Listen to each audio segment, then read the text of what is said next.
Can you hear me? Can you see me? 30 seconds and then the reset.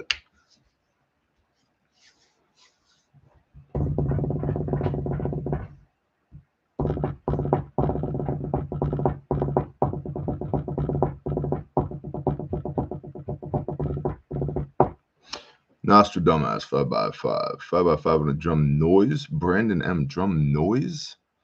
Brandon, please reconsider your terminology. Growing up my entire life since I was a little kid, everybody would say, stop making that noise. Bro, just because you can't hear the music in my head doesn't make it noise. All right. Good morning, everybody. It's tax day, 15th of April, 2024. I'm that bear guy from the internet. Thank you, Brandon M. Drum excellence. Okay, I appreciate that. Called Government Theft Day. It is Government Theft Day. Today is the day that you either file your taxes or file for an extension, or the men with guns will come and put you in a concrete box. Because freedom, right? Freedom. It's probably just a coincidence that I'm wearing this hat. It says Real American Freedom, Rebellion, Achieve Personal Excellence. This hat comes from Andy Frizella. Yeah. Also wearing my Shofar Mountain t-shirt, Cry Aloud and Spare Not the Shofar. It's very metaphorical day. Let's see. Let's do the intro. You guys know the drill. We just hit 200,000 subscribers, which I'm very thankful for. I appreciate that. The fact of the matter is, it's probably way higher than that and has been way higher than that for a long time because YouTube doesn't like us and we don't like them, and neither one of us is shy about it. So if you are new here or if you've been unsubscribed, please subscribe. Ring the little bell icon. That helps us in our ongoing battle against the YouTube algorithmic robots.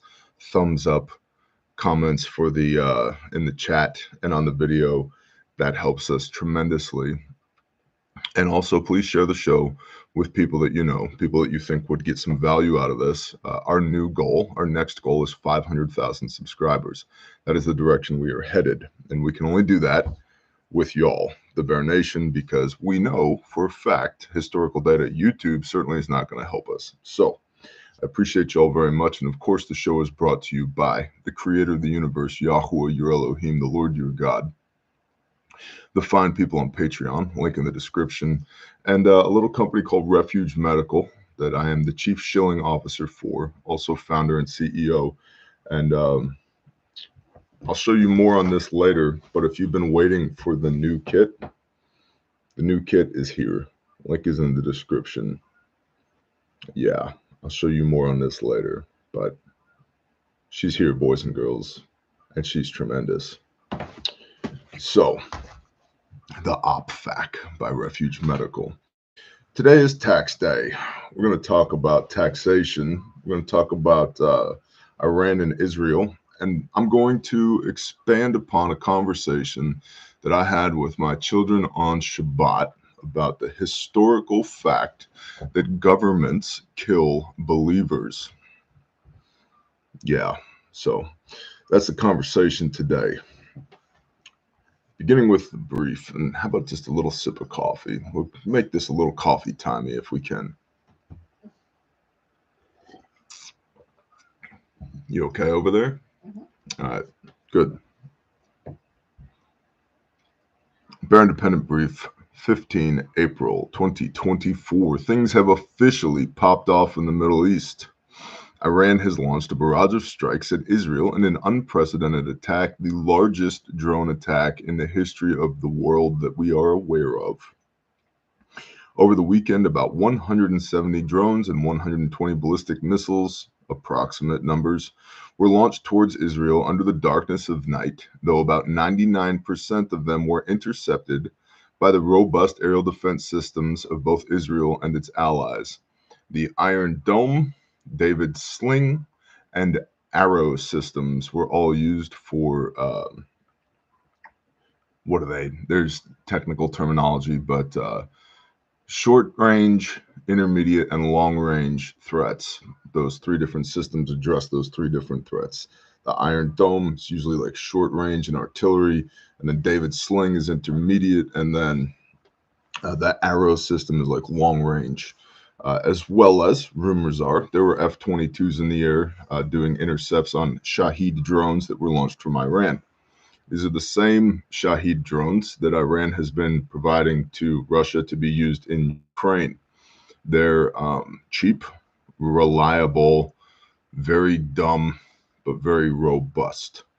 And yeah, they're kind of like, I don't know, a 1990s F-150. Not a lot of bells and whistles, but they'll get the job done. So, over 99% of the incoming munitions were shot down on their way in. Iran believes Israel's Nevatim air base launched the strike earlier this month on the Iranian consulate, which Iran launched because one of the masterminds of the October 7, 2023 attack by Hamas was at that location at the consulate. And so Israel was like, oh, look, a bad guy, let's blow him up. And so they did.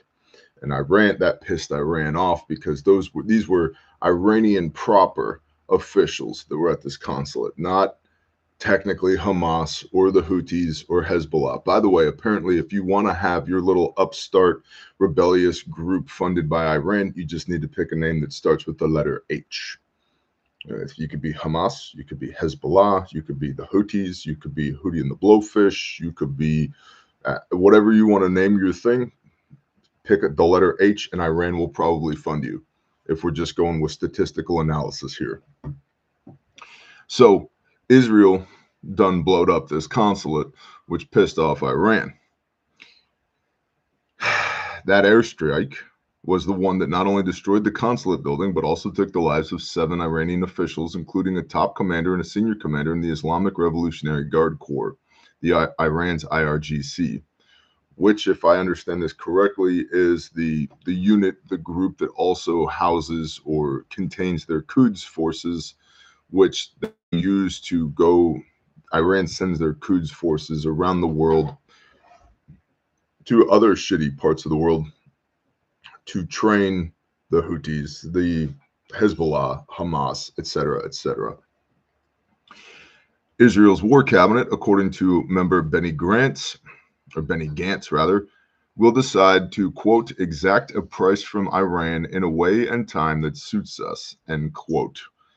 Islamic Revolutionary Guard Corps Commander Hossein Salami said, quote, Salami is his last name, interesting, quote, we have decided to create a new equation, which is that if from now on the Zionist regime attacks our interests, assets, personalities, and citizens anywhere at any point, we will retaliate against them, end quote. Moreover, Iran has warned that the next assault it launches, should Israel retaliate, would be, quote, much bigger, end quote, which of course has lots of people concerned about, but what if they have nuclear weapons? What if they do? If you play tit for tat with nuclear weapons, even the Iranians, my guess, now, professional intel analysis, no. Bear's opinion, yes. Tit for tat with nuclear weapons as the nation state of Iran is 100% a great way to get turned into a dust bowl. And to have the Geiger counter go off 3,000 years from now from where your civilization used to be. They'll get wiped off the face of the earth about that fast, is my guess. Even with an 81-year-old tottering buffoon of a pedophile, air quote, leader in the White House, you are going to be all the way dead. Now, allegedly, the White House, Joseph Robinette Biden Jr. asterisk, has told Bibi Netanyahu, hey, bro, don't retaliate. You did fine. You did great. Your Iron Dome systems and your David Sling systems and your Arrow systems, you did a great job. Very few casualties. You don't need to retaliate. Everything's fine. You won, bro. You won. Now, we being the United States, also had assets in the region that were involved in intercepting these Iranian attack drones and ballistic missiles, even though we're not technically involved, comma. The White House is advising Israel, let's not go any further than this. because Iran is saying if you go any further than this, our retaliation is going to be, quote, much bigger. And so there's a bunch of people right now who are potentially worried about glowing in the dark. Maybe. Possible, yes. Probable, I'm still going to say no. Because if you're Iran and you press that button, you're done for. Additionally, if I was Russia right now, which Russia is fairly dependent upon Iran. See, Russia funds Iran. Iran funds the Houthis, the Hamas, Hezbollah, etc., etc. Um, but in return, Russia receives arms and armaments from Iran. If I was Russia, who more or less has their hands full in Ukraine, I'd probably be sidebarring with Iran going, hey guys, you did your thing. Nice drone attack. That was great. Simmer down. You made your point. We'll see. Glass parking lots. Biblically tactical said, yeah, glass parking lots. What of the international implications? Well, President Joseph Robinette Biden Jr. *, the most popular president in American history, made it clear over the phone to Prime Minister Benjamin Netanyahu that the United States would not be participating in operations against Iran and cannot support a counterattack against Iran. According to a White House official, Netanyahu said that he understood. Of course, the U.S. was one of the allies that aided in the defense of Israel, leading to the ultimate failure of the barrage of airstrikes in the first place. In fact, the United States military had moved aircraft and ballistic missile defense destroyers over the past week into that region and used them to thwart the attack by intercepting over 70 drones and at least 3 ballistic missiles. Biden has also stated that, quote, while we have not seen attacks on our forces or facilities today, we will remain vigilant to all threats and will not hesitate to take all necessary action to protect our people, end quote. Now, the G7 leaders will convene virtually on Sunday afternoon, to create a joint diplomatic response in the wake of the attack. White House National Secretary spokesperson John Kirby said on NBC, quote, we don't seek war with Iran. We're not looking for escalation here, end quote. Very intimidating. If I was Iran, or Iran, I would definitely be shaking on my boots right now, with this type of language coming out of the United States. I kind of miss the days of FAFO, to be honest. I don't want war. I don't think we should continue to send our sons and daughters anywhere on the face of the earth, let alone the Middle East again. $20 for Squish. Thanks, Penny Jonka. Appreciate the super chat. I don't think we should continue to send our children overseas to the Middle East again for yet another war, it's really important, I think, for our enemies everywhere in the world to know that we will. But when we do, none of this 20-year nation building shit, glass desert shit. Sure, FAFO, bro. You want to do stupid stuff, Iran? That's fine. We could. There's it's a YouTube channel called Habitual Line Crosser. It's got some pretty funny little skits that he does, and he made a point in a video he put up yesterday, I believe, talking about Kuwait talking about not wanting people in their airspace. And he's like, that's fine. The last time we did this, we launched planes from the United States of America to hit targets in the Middle East, and we can do it again.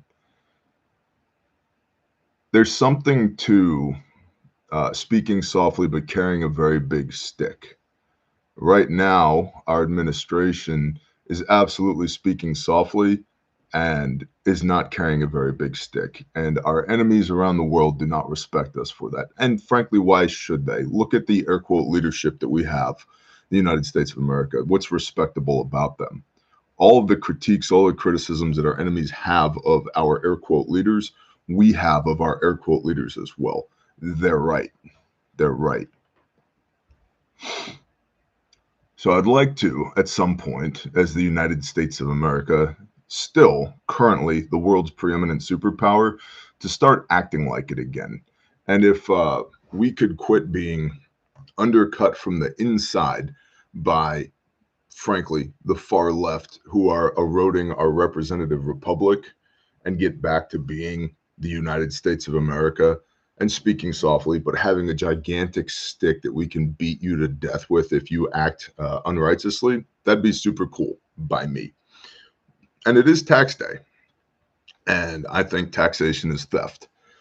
But if you're going to take a portion of my income, one of the things you should do with it is make sure we have a really big stick and know how to use it. I'm cool with that. All these other things that are not in the Constitution, not interested in. And if they're not in the Constitution, then per the 10th Amendment, they fall to states' rights. But per the Constitution, we shouldn't have a Department of Transportation, a Department of Energy, a Department of Labor, a Department of Education, none of that. That shouldn't exist. And why do they exist? They exist so that the federal government can exert authority over the state governments and basically bribe them by providing federal funds to the states in order to get the states to go along with the woke ideological bullshit that the federal government is pushing, and to indoctrinate our children if we're talking about the Department of Education. Because who writes the textbooks? The government. So what is the government teaching the children? What the government wants them to know. Forgive me if the government hasn't been ultimately trustworthy in my eyes. So there are things that the federal government should be doing, like protecting our national borders, including the southern border, which they're doing a horrendous job at. But there's a whole bunch of things that they take, not we give them. I don't give them tax money. They take it from us. They take this money from us, and they're terrible stewards of it. Now, as taxation will probably continue to increase because the national debt is out of control and the devaluation of the US dollar, remember this: he who can be trusted with little can be trusted with much. This is a biblical principle. They've not been good stewards of the little, and yet they want much. They want even more. Part of that is demoralization, because if we can barely feed ourselves and barely pay our bills, we're going to be paying less attention to the machinations of the political elite behind the scenes, right? When your entire energy is focused necessarily on existence, subsistence, survival, you have less time, you have less resources, and this is important. You have fewer resources to be able to bring to bear against the people who are objectifying you and subjecting you in the first place. So, big picture, long term destruction of the United States of America, erosion from the inside, from a representative republic to essentially socialism that we have now, leading towards communism, which is what they want. All of this is intentional. They want to limit the amount of revenue that you can deploy against them so that it makes it easier for them to continue to coalesce power and subject you. Why is that important to them? We'll touch on that in a minute. So John Kirby said, "We don't seek war with Iran. We're not looking for escalation here. Still, both Iran and Israel have already openly committed to exacting revenge on one another, and escalation for them has already occurred. The United Arab Emirates has warned that should this tit for tat continue, there would be new levels of instability." Thank you, everybody, for the super chats. I appreciate y'all. That's the written brief. Why does the government want you weak and ineffective? Because weak and ineffective people are easier to subject, and it's more difficult for them to revolt. Now, some of y'all may find this next portion of conversation a little bit challenging.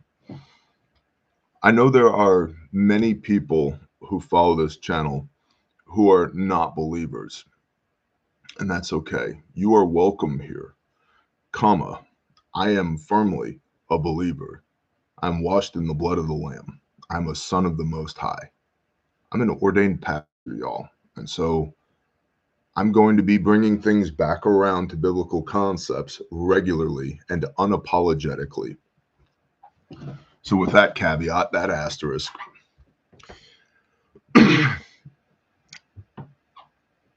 2 weeks ago, I've had the conviction for a while, but 2 weeks ago, I began to act on it, where our weekly Bible study with my family, we've been doing the Torah portions. And for those that don't know what the Torah portion is, There's 54 weekly Torah portions. There's 52 weeks in the year. And then there's one portion for the spring Moedim, the high holy days, and one portion for the fall high holy days. And so you read a portion out of the Torah, which is Genesis, Exodus, Leviticus, Numbers, Deuteronomy, something in there. You read a portion out of the Haftorah, which is the prophets, Isaiah, Jeremiah, Ezekiel, sometimes one of the minor prophets, Joel, Amos, Habakkuk, etc. And then you read a portion out of the Gospels. And it's a beautiful thing because it ties in from the first page to the last page, a biblical concept for that week. And it's also super cool because by and large, believers all around the world are reading the same thing at the same time. So it's super cool. And so we've been doing the Torah portions as a family and as a camp and as a tribe for years now. But I've been convicted with my families, particularly my teenagers, to start reading the book of Revelation with them as well. And the reason for that is, number one, as we're reading everything, almost everything in the Bible has already occurred. There are some prophecies that have not occurred yet, like some of what Daniel saw in Daniel 11 has not occurred yet. Praise Yah, because that's not a good prophecy. Ezekiel's temple has not occurred yet. Yochanan, John, the Apostle John in Revelation, has not occurred yet. And so rather than having my children stuck in the past, which we can and should absolutely learn lessons from, I've been feeling convicted that it's important to start preparing them for what may occur, what will occur in the future, but may occur in their future, because no man knows the day or the hour. And so we started reading the book of Revelation together as a family. And one of the concepts that keeps coming up over and over and over throughout the Bible, if you just read the Bible, you will notice that governments have a profound history of systematically terminating the people of Elohim, the men and women of God. And I'll repeat that. Governments have a history of systematically killing the people of Elohim.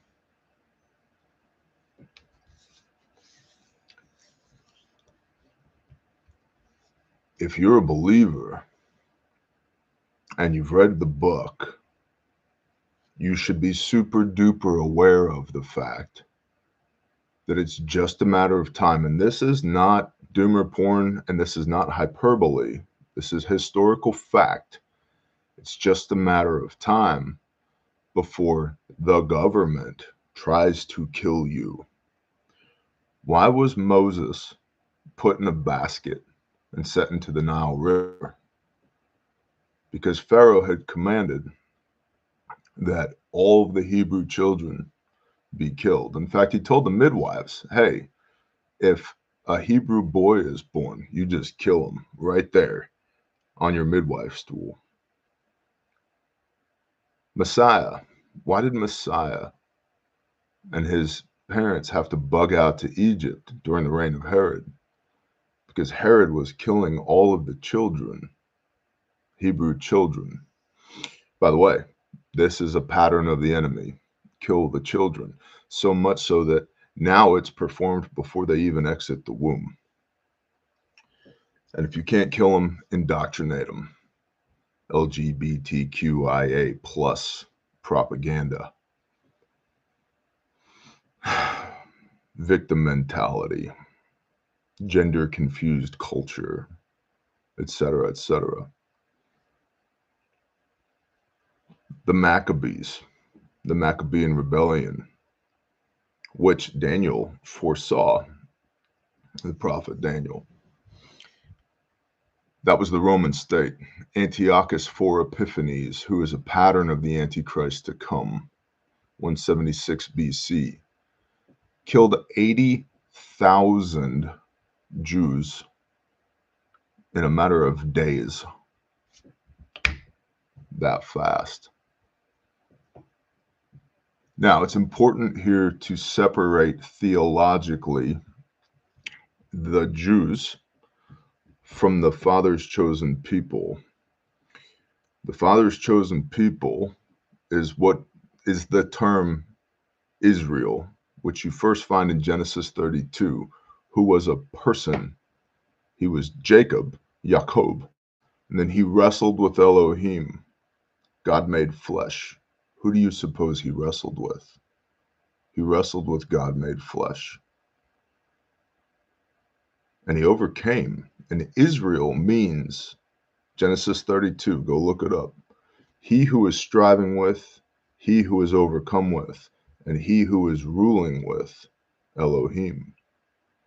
Now, euphemism for Israel is the tree of life, or the olive tree, which is Romans 11, what you are grafted into as a Gentile believer in Mashiach and Messiah. Now go read Revelation 2, 3, and 4. To he who overcomes, I shall give. To he who overcomes, I shall give. Underline everywhere it says to he who overcomes. Who is Messiah talking to? Israel. Israel, not the nation state over there in the Middle East. This is very important. The nation state of Israel is a secular nation. There's not one word in their founding documents about the creator of the universe. Not one word. Over 75% of the people who live in the nation state of Israel are non-religious. And again, nuance but important. Religion does not equate to faith. Religion does not equate to obedience to the Father. Religion doesn't mean you're following the words in this Bible. Religion oftentimes means you're following the teachings of men, which is exactly what Messiah rebuked the Pharisees on in the Gospels, the teachings of men. So it's just a matter of time. And I pray it's not in my lifetime or my children's lifetime or my grandchildren or my great-grandchildren, but it's just a matter of time, again, before governments, and I would submit there will be a one world government based upon the prophecies in Daniel 11, a single one world government patterned off of the Roman Empire that will systematically kill believers. That's what they will do. How do we know? Because they've been doing it for approximately 3,500 years that we're aware of and that we have a historical record of. If you take a one world government that has the reach and the influence and the prowess of something like the Roman Empire, I don't know, say the United States of America, that has global influence, the largest military on planet Earth, you combine that with something like communism that has intentionally, systematically killed over 100 million people over the last 100 years, and then you aim that beast towards people who have a testimony of Yeshua HaMashiach and keep the commands, Revelation 14, verse 12. Now it makes sense why in Matthew 24, Messiah says, flee to the wilderness, get away, bug out, because they will kill you. And the dragon was enraged with the woman and went to make war with the remnant of her seed. I don't know why I need to say this morning, but I feel the Spirit on me that I have to say it. And so I'm being obedient to that and simply pointing out governments kill believers. So we should make sure that our government has as little power and authority over us as possible. And what I've been teaching my children in the context of historically governments kill believers is that here in the United States of America, we're supposed to have a small federal government. and that the lowest common denominator of freedom is one, the individual in the United States of America. At least that's the way it's supposed to be.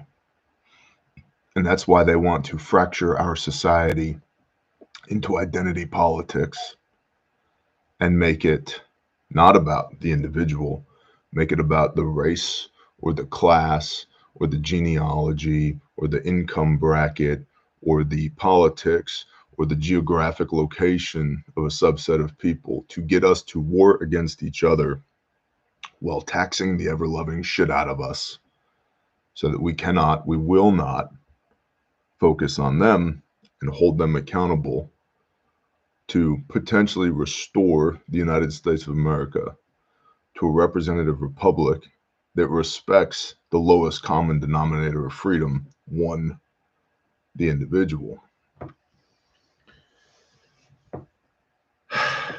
So, it's tax day. Pay the man or go to prison or file an extension. I despise taxes. I also pay them. So how do we overcome this? JB's Garage. The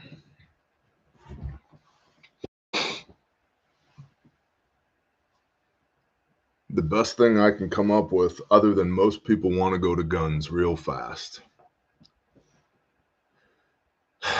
And Yah forbid there may be a time for that.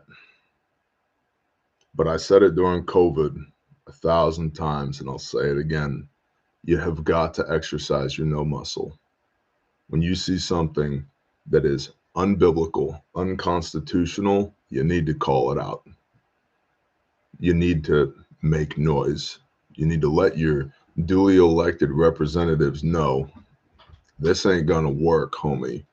And if you do this, we're probably gonna have to bring Tarn and Featherin back. And we'll start with one politician, tarred and feathered, and see how that goes, and maybe escalate from there. But we, the American people, have made this country a permissive environment for corrupt politicians. And that's because at least 50% of we, the American people, receive some kind of money from the federal government. It's not supposed to be that way. Here's another reason they tax us. Because when they take, and this is not an exaggeration, 70% of my income, I only have 30 left to feed my family and be charitable with. Because charity, love your neighbor as yourself, let none amongst you be poor, do not forsake the widow or the orphan, is how we're supposed to operate biblically. We're not supposed to pass that responsibility to the government and let the government take care of the widow and the orphan. That's our job. Let the government make sure none amongst us is poor. That's our job. That's our job. But if you don't have the revenue to do it with because it went to the federal government, and if you don't pay the federal government, you go to prison, they got you by the short and curlies. So I think taxation needs to be reduced immediately. I believe the dollar should be backed by something substantial like silver and gold, not just pure fiat. And I think every time your representatives do anything that is counter to the word and the Constitution, you should call them on it immediately and let them know this is unacceptable. You were elected to represent me, and you can be replaced, homie, and you will be. Andy Frisella talks a lot about how the big they have purposefully applauded the silent majority, made some type of moral superiority out of being the silent majority, and that was done intentionally to keep the silent majority silent. I agree with that. And I think the day has come for us to not be silent any longer. Now, The nail that sticks up gets hammered down 100%. When there's 1,000 nails, 100,000 nails, 200,000 nails sticking up, they're a lot harder to hammer down, aren't they? So that's what I wanted to leave you all with today. On a long enough timeline, governments kill believers, and don't think for a second that they won't. And there are those in government and those that support those in government who hate your guts because you love Messiah. These are not good people. These are not good people that work for the enemy. We fight not against flesh and blood, but against nations and principalities and spiritual wickedness in high places. Remember that. Therefore, put on the full armor of Elohim so that you may stand. So that you may stand. That's the show for today, because that's what the Father told me to tell you today. And so that's what I got.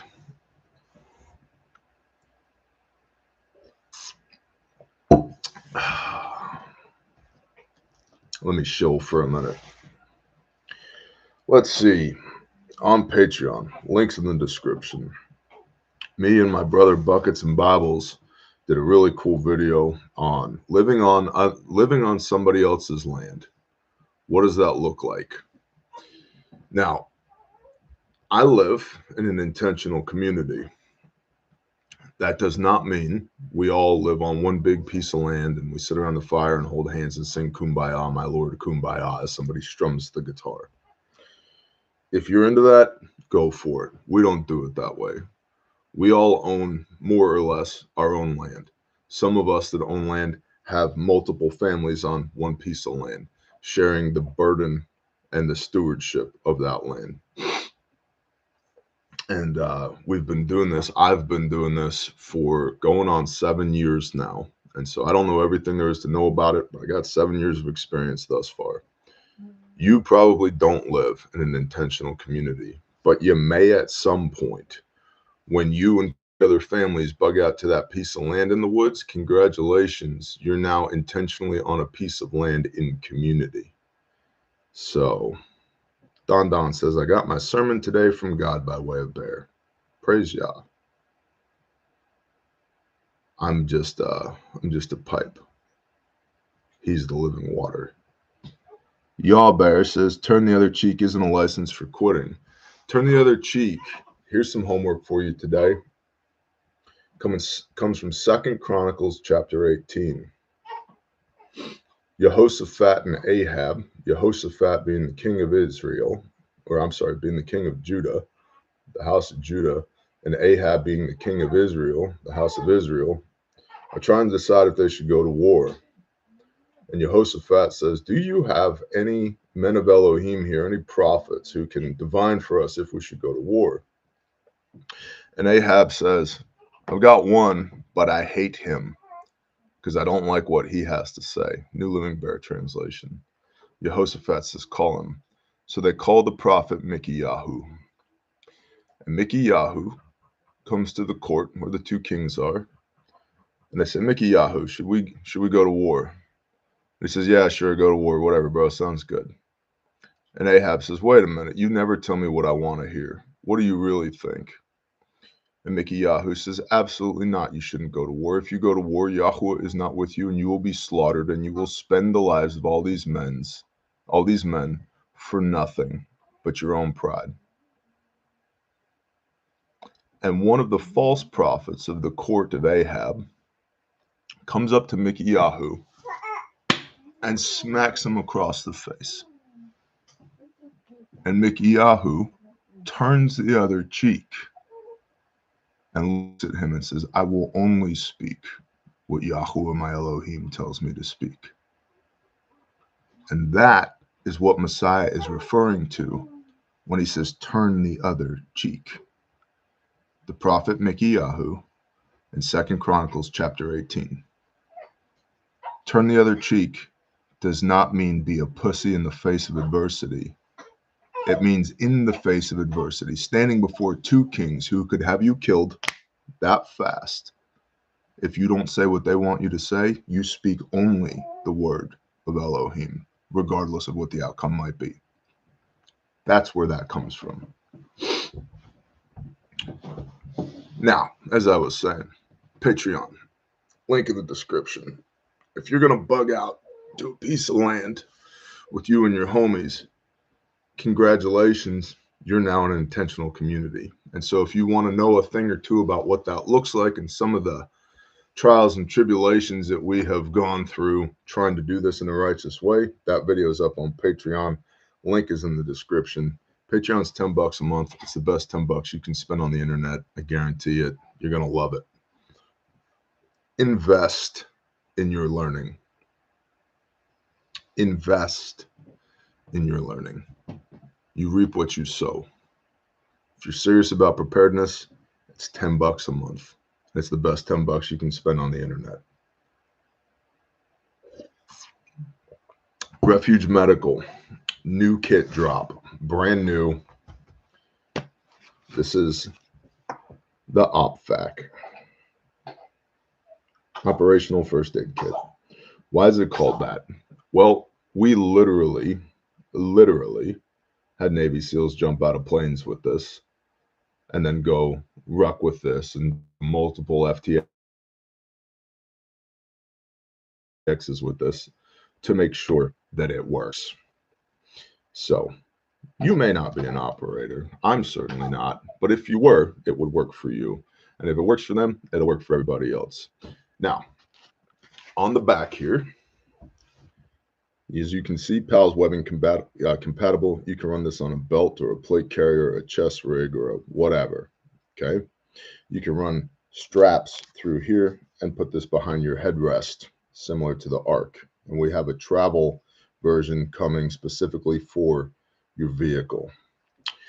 But this one right here, as you can see, we've got a couple of chem lights here. Chem lights are important. You can get IR chem lights if you're working under nods, if you need to mark a room or whatever. Chem lights have a bunch of different uses. Sharpie on the outside, tourniquet in a sleeve. There's an additional sleeve down here. You can run 2 TQs on this if you want, and tourniquet comes right out. Okay, so let me go ahead and put that back in there for a moment. Then on the back here, you'll notice there's some shock cord. Go ahead and get that out and show you why that's there. There's 2 little barrel nuts on the bottom here that adjust the tension on the sides of this, because on the side of this, oh look, a red handle. Where have we seen that before? Boom. This stays stuck to your kit. This pouch comes out. When I pop this open, it's almost like a Bearfac inner, just different. Imagine that. Decompression needle, real shears. These are the same shears that North American Rescue uses, just branded with the Refuge logo instead of the NAR logo. 2 pairs of gloves, combat gauze, hemostatic wound packing gauze, compressed gauze, flat emergency trauma bandage. And then down here in this pocket in the bottom, I've got my airway and respiratory. Got 2 packs, so 4 chest seals. 2 packs, 4 chest seals, nasopharyngeal airway, and flat duct tape. Because, as Pastor Joe Fox says, duct tape rules the universe. And all of this, I'll give you a size comparison in a moment. Let me put this all back together, fold it back up. Super compact. Here's my hand. Okay.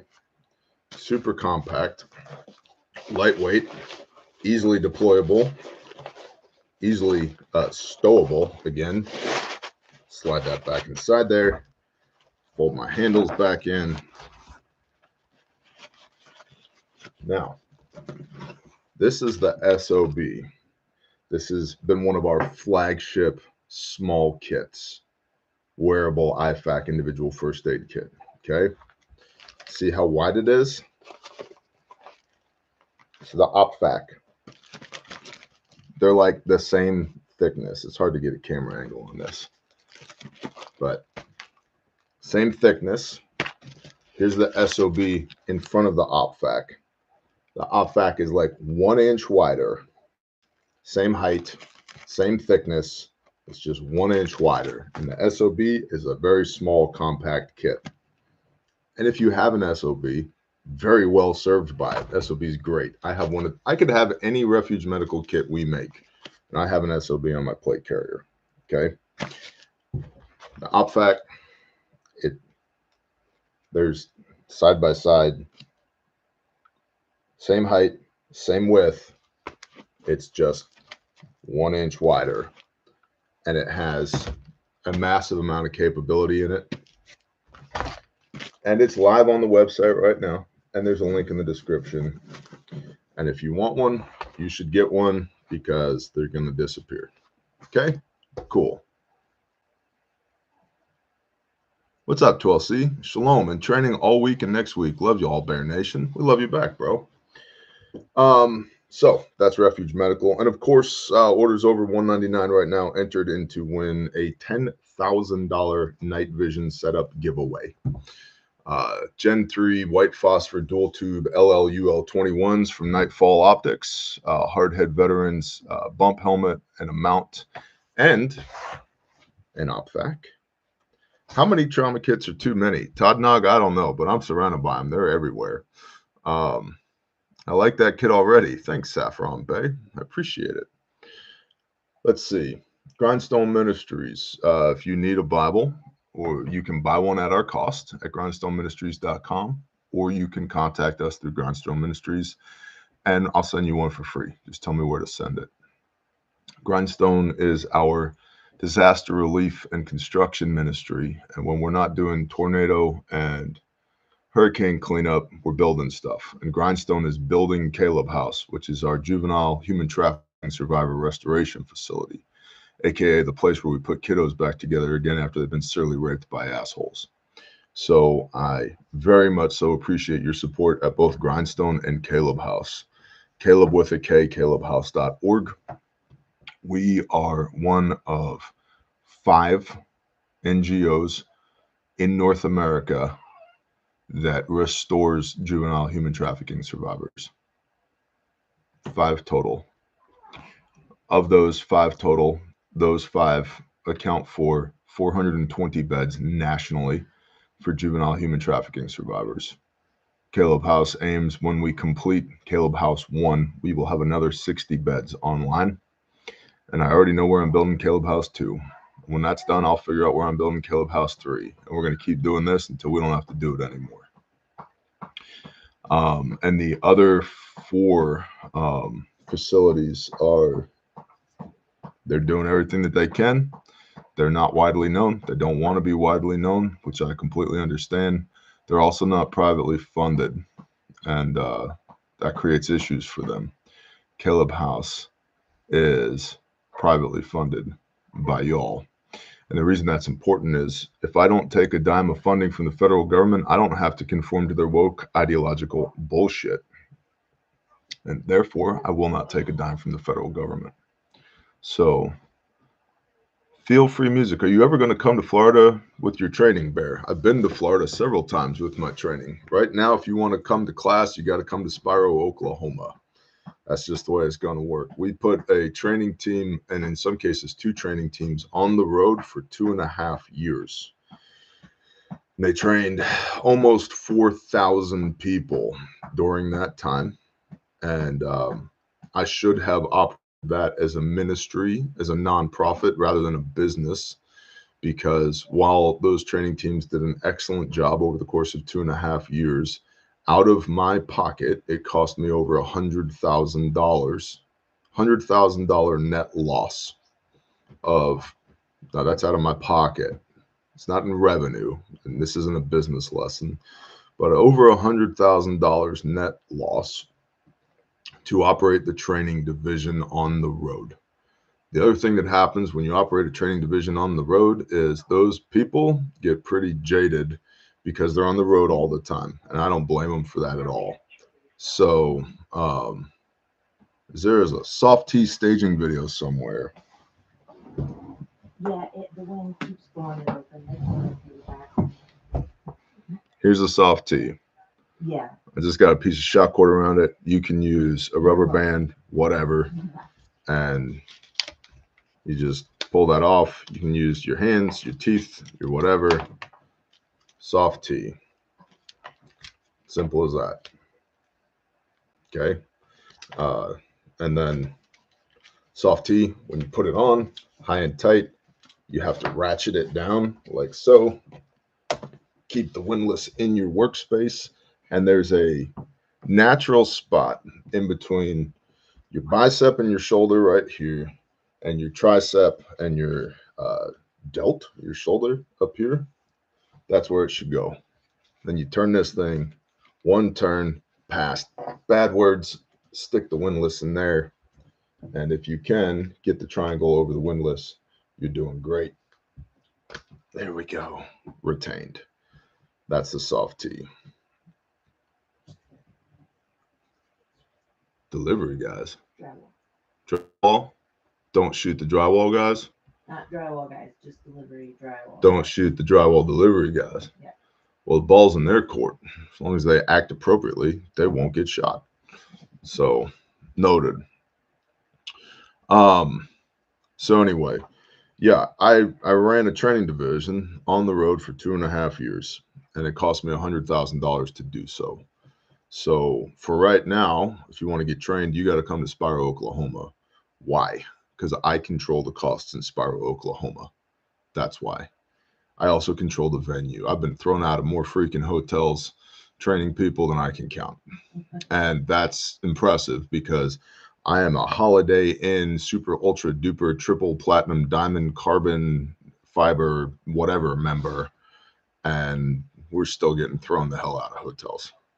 Because if you shoot enough guns in a hotel and spill enough fake blood on the floor and rip the doors off the hinges, they frown on that.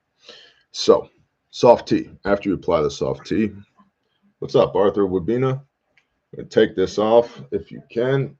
There we go. Get it back out. Lift right here. That'll loosen it. Give it just a little stretch.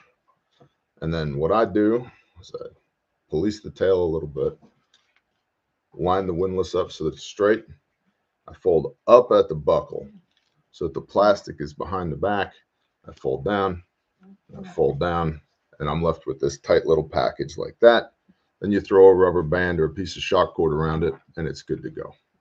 And it is the same footprint as the Snake Staff Systems ETQ wide, 1.5-inch wide, and the same cost, with the added benefit of having been used, 11,000 times during GWAT that we know of. And so we have really good data on this one, and that's why I carry it. Okay. CalebHouse.org. If you'd like to join us in our mission to make sure that bad shit happens to bad people and to rescue and restore juvenile human trafficking survivors, you can find us at Caleb House, Caleb with a K, CalebHouse.org. If the spirit convicts you, come see us. If it does not, that's okay. Let us pray. Good morning, Father Yah. Father, thank you for allowing us to wake up today. Father, thank you for using us for your will. Father, be with us today as we go about our business of trying to put a smile on your face and being a good witness to the world of just how awesome you are. Father, please give us strength and power and authority in the name of Yeshua HaMashiach. Pour out your spirit for wisdom and discernment. Give us your words. Put us where you need us to be. And use us as you see fit. And Father, give us peace that surpasses all understanding. Let no weapon formed against us prosper. And put a hedge of protection around us. Father, be there anything within the sound of my voice that's not of you, we come together in agreement and rebuke it in the name of Yeshua HaMashiach and command it to destroy itself. Father, weaponize us for righteousness. Father, help us stand in the face of adversity. Make our belief so powerful that none would even test us. Please continue to tarry with us and to teach us. Thank you for the covering of the blood of your Son, that we might have a way to come back home again. Father, please protect these people, provide for these people, and bless these people today. In Yeshua's name, amen.